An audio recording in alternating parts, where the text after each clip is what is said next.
परिचित हूँ। बहुत ही सामयिक मुद्दे जो बड़े बड़े कानूनविदों को भी पता नहीं होता, और ऐसे मुद्दों को लाते हैं और जनता और प्रशासन, जनता के अधिकार और प्रशासन के दायित्वों से निरंतर अवगत करवाते रहते हैं। इनका जो भी आलेख है, वो आलेख, उसका हर शब्द अपने आप में एक गूढ़ता रखता है। मैं इनके सानिध्य में रहा हूँ, मेरा सौभाग्य है। इतने विद्वान व्यक्ति यहाँ पधारे हैं, इनका हार्दिक अभिनंदन, स्वागत करता हूँ। आदरणीय अध्यक्ष महोदय, हमारे यहाँ पे जो मेहमान मेड़ता और आसपास के क्षेत्रों से विद्वान पत्रकारगण जो पधारे हैं, उनका अभिनंदन करता हूँ। और आपने मुझे इस काबिल समझा कि मैं आपके कार्यक्रम में आ सकूं, आपने बुलाया, बहुत बहुत धन्यवाद। शीघ्र ही मिलेंगे और काफ़ी चर्चाएं करेंगे। अभी मैं क्षमा प्रार्थी हूँ, मेरे को एक इसमें जाना है। थैंक यू आप लोगों ने।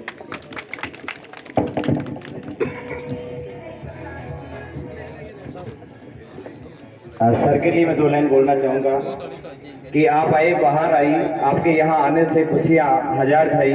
प्रीत रीत से वंदन। एसडीएम साहब, आपका हम सभी की ओर से हार्दिक अभिनंदन। जिंदगी में कभी खुशी तो कभी गम होता है, और ऐसे माहौल में तालियां वही बजा सकता है जिनके बाजुओं में दम होता है। बात करें तो ईमानदार होना बहुत आसान है, बहुत आसान है, लेकिन इस बुरे वक्त में ईमानदार सिद्ध करना बहुत मुश्किल है, खास तौर पत्रकारों के लिए। कितने भी ईमानदार हो जाएं पत्रकार, छापेंगे तो उन पर आरोप आएगा कि पैसा लिया, छापा। नहीं छापेंगे तो कहेंगे कि पैसा नहीं मिला, इसलिए छापा। तो दोस्तों, इस बुरे समय में जब आदमी संवेदनशील नहीं रहा, इलाके संवेदनशील हो गए। आप देखिए कि आज ये इलाका संवेदनशील, आज वो इलाका संवेदनशील। परेशानी ये है कि आदमी की संवेदनाओं को सांप डस गया है। राजनेता हमसे उम्मीद करते हैं कि जो हम कहें वो सच है, वही छापें। हम कहते हैं कि जो आप करते हो वो हम छापेंगे, तो वो आपके दुश्मन हैं। मैं सच कह रहा हूं कि ग्रामीण पत्रकारिता और शहरी पत्रकारिता में बहुत बहुत बहुत अंतर है। हमारे शहर की पत्रकारिता में पीछे चैनल है, पीछे प्रिंट मीडिया का ऑफिस है, पत्रकार हैं, राजनेताओं के हमारे समझौते हैं, प्रशासन की हमारी अंदर खाने से जो मिलावट होती है वो है। गांव के पत्रकारों की कोई स्थिति नहीं है। एक मोबाइल, एक नोटबुक, एक पेन, कितने जोखिम से पत्रकार चल रहा है ग्राम का। परेशानी ये भी है कि जियो तो जिंदगी खराब, मरो तो मिट्टी खराब। सोचो तो दिमाग खराब, ना सोचो तो काम खराब। बोलो तो जुबान खराब, ना बोलो तो ईमान खराब। इस बुरे समय में पत्रकारिता करना, तो कह रहे थे ना कि कांटों का ताज है। मैं कांटों का ताज नहीं मानता, क्योंकि कांटों का ताज होता ही नहीं है। ताज तो फूलों का ही होता है, रास्ते होते हैं कांटों पर चलने के, जूतियां होती हैं जो घिसनी पड़ती हैं, जो हम घिसते रहे। 50 साल के लंबे अनुभव के अंदर आपकी और मेरी पत्रकारिता में बहुत अंतर रहा। मित्रों, बहुत अच्छे पत्रकार हैं। मैं जिस परिवार में जन्मा, वो परिवार इतना संपन्न था कि उसमें पत्रकारिता जैसी बात सोचना ही मुश्किल हुआ करता था। फादर एडिशनल एसपी थे, दादाजी मजिस्ट्रेट थे, चांदी की चम्मचों में हमने खीरें खाई। आज मेरा बेटा नासा के अंदर साइंटिस्ट है। हम एक अलग किस्म के पत्रकार रहे और आप एक अलग किस्म के पत्रकार। असली पत्रकार आप हैं। मैं आपको नमन करता हूं, जो बिना सुरक्षा कवच के, बिना किसी समर्थन के, बिना किसी नैतिक मूल्यों के दबाव में आकर आप कैसी पत्रकारिता कर रहे हैं।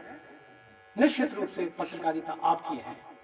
जहां तक सच बोलने का सवाल है, सच बोलना बहुत मुश्किल तो नहीं होता, लेकिन बहुत आसान नहीं होता है। ब्लैकमेल कांड अजमेर में हुआ, मैंने उसको खुलासा किया, मुझ पर हमला हुआ, जान से मारकर मुझे लोग पटक गए, पता नहीं कैसे कहां जान अटकी हुई थी पत्रकारिता में कि फिर जिंदा हो गया। फिर उन लोगों के खिलाफ लड़ा और उन लोगों को जेल के सीक चौक तक पहुंचाया। ये लड़ाई मामूली नहीं होती है। मैं अच्छे घर से हूं इसका मतलब अच्छा पत्रकार नहीं हूं, ये हो नहीं सकता, क्योंकि हमने वो भी लड़ाइयां लड़ी हैं जो पिताजी के खिलाफ लड़ी हैं। मैं जब न्याय में पत्रकार हुआ करता था और फादर मेरे एडिशनल एसपी अजमेर थे, उस समय स्टूडेंट की स्ट्राइक के अंदर जब पत्रकारिता चल रही थी मेरी, मैं न्याय में अखबार में काम करता था, और जब पीछे आगे आगे उनकी जीप चल रही थी और पीछे पीछे मैं माइक लेकर स्टूडेंट लीडर्स की तरफ से बात कर रहा था, तो मेरे फादर ने मुझे देख के एकदम से जीप को मोड़ लिया और उसे मेरे सिपाहियों से कहा इसको पकड़ना थाने के अंदर, बाद में करूंगा इसकी धुनाई उनाई जो भी कुछ करना। और मैं उनसे कह रहा था कि मेरे थानेदार अपने एसपी साहब से निवेदन है कि वो अपना यहाँ से हट जाए, वरना अच्छा नहीं होगा। वो पत्रकारिता का एक जज्बा होता है, किया होता है, जो कुनबुलाता है।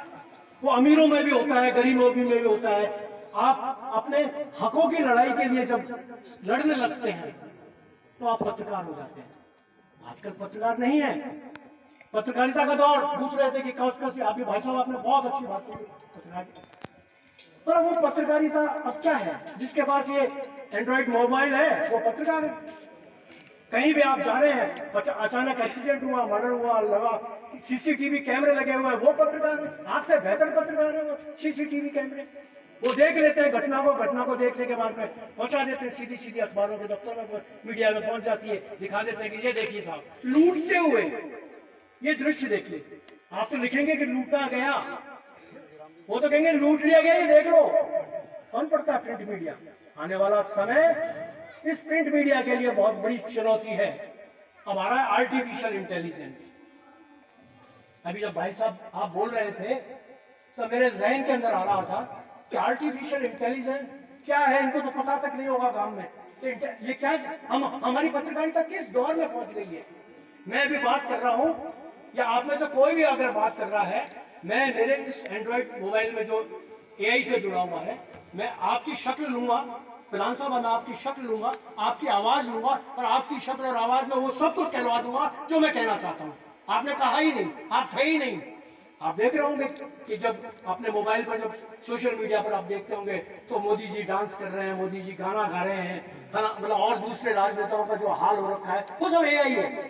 वो नहीं डांस कर रहे, वो नहीं नाचते, वो नहीं बोल रहे, वो ऐसी कोई लड़ाई नहीं लड़वाना चाहते जो समाज में हो रही है। हम उनके मुंह से सोशल मीडिया में एक बहुत बड़ा तबका इसी काम पर लगा हुआ है जो यहाँ की मतलब जहर घोल रहा है। समाज के अंदर जहर घोलने का काम जो पिछले 20 सालों में हुआ है और अविश्वास जिस तरीके से पैदा हुआ है, मैं सच कहता हूं कि पत्रकारिता के लिए ये सबसे बड़ी चुनौती है कि जो सांप्रदायिक सद्भावों को तोड़ने वाला काम किया जा रहा है, चाहे वो इस तरफ से हो रहा हो, चाहे वो उस तरफ से हो रहा हो, चाहे वो उसका रंग भगवा हो, चाहे उसका रंग हरा हो, कोई भी अगर तोड़ने वाली बात करी जा रही है तो ये हमारे समाज को तोड़ने का और समाज को विक्टिम करने का जो काम है, उससे पत्रकारों को बचना पड़ेगा।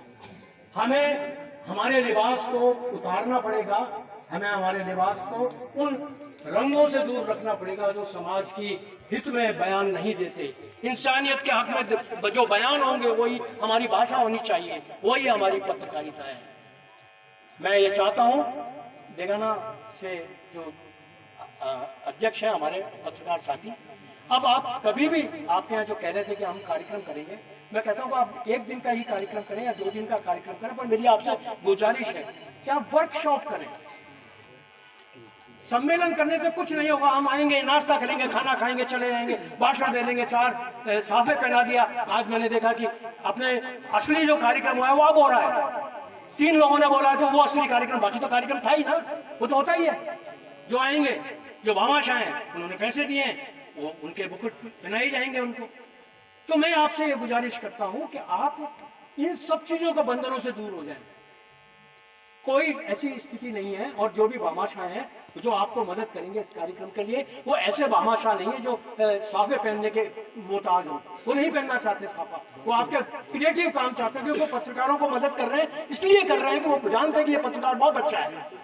बड़े से बड़ा अगर सम्मान होगा तो पत्रकारों को इसलिए होगा कि वो जानते हैं कि ये पत्रकार ईमानदार पत्रकार है, इसकी ईमानदारी पर कोई शक नहीं किया जा सकता।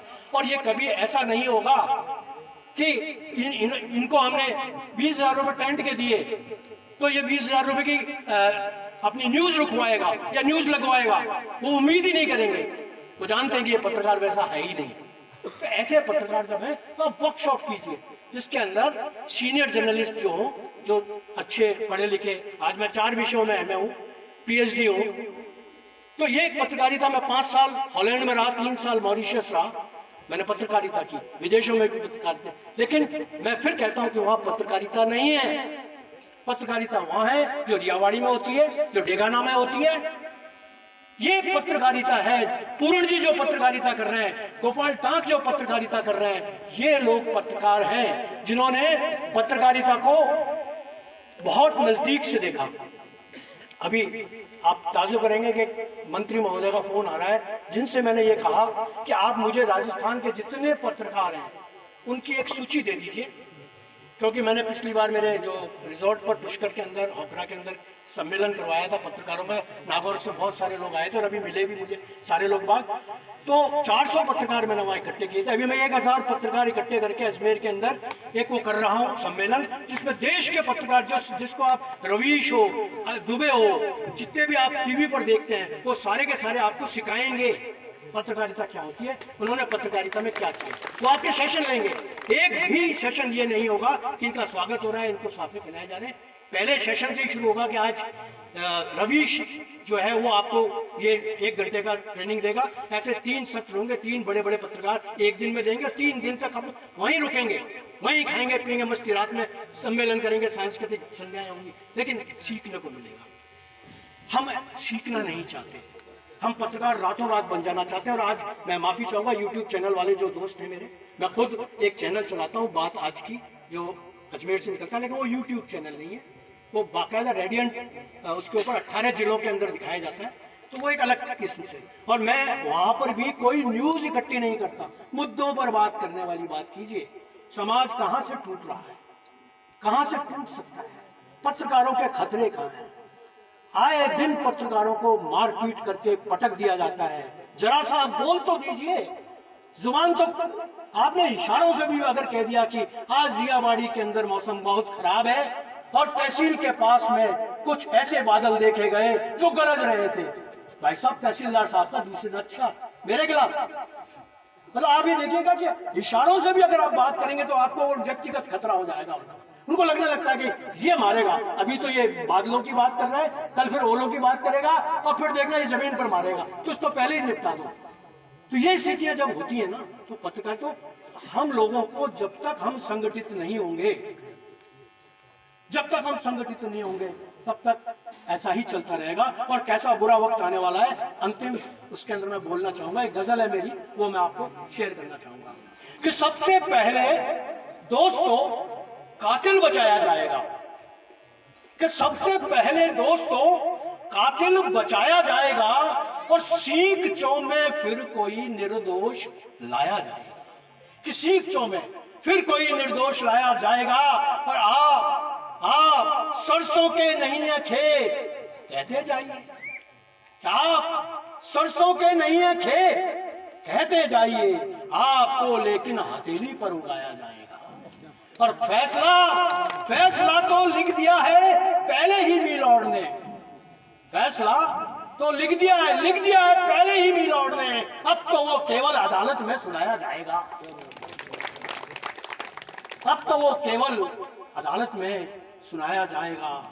और पहले उसकी मौत के मुद्दे उठाए जाएंगे, पहले उसकी मौत के मुद्दे उठाए जाएंगे और बाद में जाकर कहीं मुर्दा उठाया जाएगा। पहले उसकी मौत के मुद्दे उठाए जाएंगे, बाद में जाकर कहीं मुर्दा उठाया जाएगा। और नींद की गोली खिलाने के लिए ही दोस्तों, नींद की गोली खिलाने के लिए ही दोस्तों आप घर सोते भी होंगे तो जगाया जाएगा। नींद की गोली खिलाने के लिए ही दोस्तों आप घर सोते भी होंगे तो जगाया जाएगा। और एक और है कि इस तरह से घर अंधेरे संगठित होते रहे, इस तरह से घर अंधेरे संगठित होते रहे तो रोशनी को मुल्क में नंगा नचाया जाएगा। इस तरह से घर अंधेरे संगठित होते रहे। तो ये खतरे जो आने वाले हैं वो आपको मैंने बताए। मैं चाहूंगा कि कभी फिर मिलना हो और हम एक दूसरे के पास बैठें, उठें, बात करें दिन भर, और ये दौर चले कि हम एक दूसरे से अनुभव साझा करें। यहाँ हर आदमी अपनी प्रॉब्लम से ग्रस्त है, तो मैं ये चाहूँगा खास तौर से आपसे